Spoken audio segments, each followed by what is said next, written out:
نحمدہ ونصلی ونسلم علی رسولہ الکریم وآلہ الطیبین ازواجہ الطاہرین اصحاب الحادئین ومعارضین اما بعد فاعوذ باللہ من الشیطان الرجیم بسم اللہ الرحمن الرحیم۔ صحیح بخاری شریف کتاب الصوم میں حضرت سیدنا ابو ہریرہ رضی اللہ تعالی عنہ ورضوا عنہ وارضوا عنہ سے روایت ہے کہ رسول اللہ خاتم الانبیاء والمرسلین صلی اللہ علیہ وآلہ وسلم نے ارشاد فرمایا، روزہ ڈھال ہے، اس لیے روزے دار نہ بری بات کرے اور نہ ہی جہالت کی بات کرے۔ اگر کوئی شخص اس سے گالی گلوچ کرے تو اسے کہہ دینا چاہیے میں روزے دار ہوں، اور یہ کلمات 2 بار کہہ دے۔ قسم ہے اس ذات کی جس کے قبضہ میں میری جان ہے کہ روزہ دار کے منہ کی بو اللہ تبارک و تعالیٰ کے نزدیک مشک کی خوشبو سے بہتر ہے۔ روزے دار کھانے پینے اور اپنی مرغوب چیزوں کو میری خاطر چھوڑ دیتا ہے تو میں اس کا بدلہ دیتا ہوں اور اس کی نیکی 10 گنا ہو جاتی ہے۔ سامعین کرام، روزے کا ڈھال ہونے کا یہ مطلب ہے کہ روزہ انسان کو برائیوں سے بچانے والی ڈھال ہے۔ جس طرح دشمن کا وار ڈھال پہ روکا جاتا ہے، اسی طرح برائیوں کا کوئی موقع پیدا ہونے پر اگر ایک شخص یہ خیال کر کے کہ وہ روزے سے ہے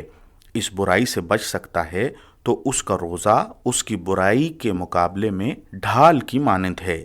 اس ڈھال کی مدد کرنے اور اس کو مضبوط بنانے کا طریقہ یہ ہے کہ آدمی خود بد کلامی نہ کرے، خود کسی کو برا نہ کہے، خود کسی سے نہ لڑے۔ یہ ڈھال کی پہلی مدد ہے۔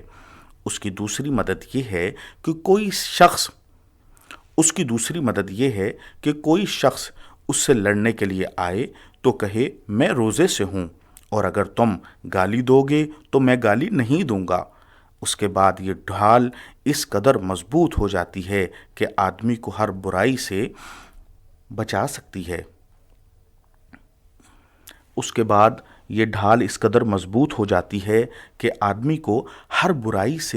سکتی ہے۔ روزے سے متعلق اللہ تبارک و تعالیٰ کا یہ ارشاد ہے کہ وہ میرے لیے ہے اور میں اس کی جزا دوں گا۔ یاد رہے کہ اس فرمان کا یہ مطلب نہیں ہے کہ باقی نیکیاں اللہ تبارک و تعالیٰ کے لیے نہیں ہیں اور اللہ تبارک و تعالیٰ ان باقی نیکیوں کا اجر نہیں دے گا، بلکہ اس کا مطلب یہ ہے کہ اللہ تبارک و تعالیٰ کے ارشاد کے مطابق روزہ اس کے لیے خاص ہے اور وہ اس کی جتنی چاہے گا جزا دے گا، بلکہ ایک قرات کے مطابق انا اجزا بھی کے الفاظ ملتے ہیں، یعنی جن کا مطلب یہ ہے کہ میں ہی روزے کی جزا ہوں۔ سبحان اللہ، جس عمل کی جزا خود حق تعالی سبحانہ ہو، اس کی عظمت و رفعت کا کیسے اندازہ لگایا جا سکتا ہے۔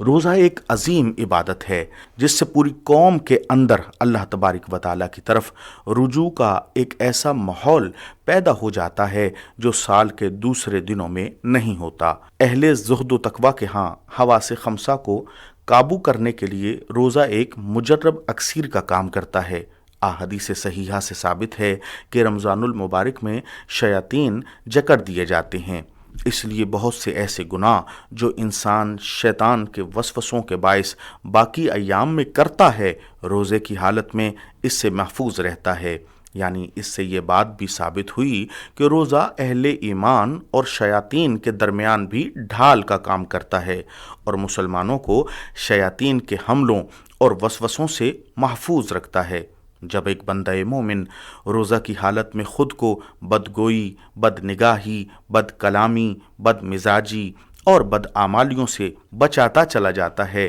کھانے پینے اور بہت سے دیگر کاموں سے خود کو روکتا رہتا ہے، تو وہ اللہ تبارک و تعالیٰ اور اس کے رسول کریم ختم الانبیاء والمرسلین صلی اللہ علیہ وآلہ وسلم کے قریب ہوتا جاتا ہے اور اللہ تبارک و تعالیٰ کی بارگاہ میں ایسا مقبول ہو جاتا ہے کہ اس کے منہ کی بو بھی حق تبارک و تعالیٰ کی بارگاہ میں مشک اور عنبر سے زیادہ پسندیدہ ہو جاتی ہے، اور وہ اپنی رحمت سے اپنے بندے کے نیک اعمال کے اجر و ثواب کو 10 گنا یا 70 گنا یا 700 گنا یا اس سے بھی بڑھ کر اپنی شان کے شایاں بڑھا دیتا ہے۔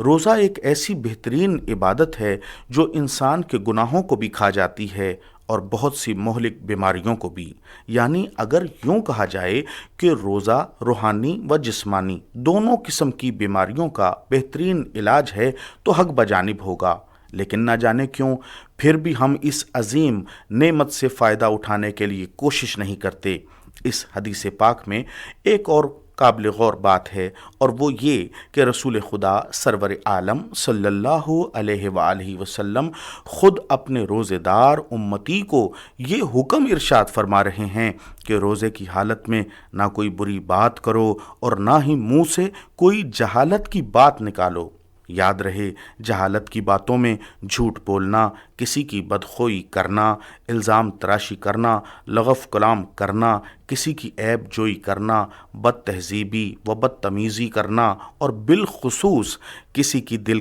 آزاری کرنا جیسے کبھی اعمال شامل ہیں۔ اگر ہم سب اپنی اپنی جگہ ان کبھی اعمال سے خود کو بچا لیں یا کم از کم بچانے کی کوشش ہی کر لیں تو پورا اسلامی معاشرہ اپنی آب و تاب کے ساتھ اقوام عالم پہ غالب آ جائے گا، اور اسلامی معاشرہ کا وہ رعب و دبدبا جو حضرت امیر المومنین سیدنا عمر فاروق اعظم رضی اللہ تعالی عنہ کے زمانے میں قائم تھا، اس کا عکس ایک مرتبہ پھر ظاہر ہو جائے گا۔ اللہ تبارک و تعالیٰ کی بارگاہ میں التجا ہے کہ ہمیں رسول کریم صلی اللہ علیہ وآلہ وسلم کی سنت مبارکہ اور احادیث مبارکہ پہ دل و جان سے عمل کرنے کی توفیق رفیق عطا فرمائے، اور مکمل خشوع و خضوع کے ساتھ رمضان المبارک کے تمام روزے رکھنے کی توفیق رفیق عطا فرمائے۔ آمین بجاہ نبی و آلہ و صحبہ الکریم۔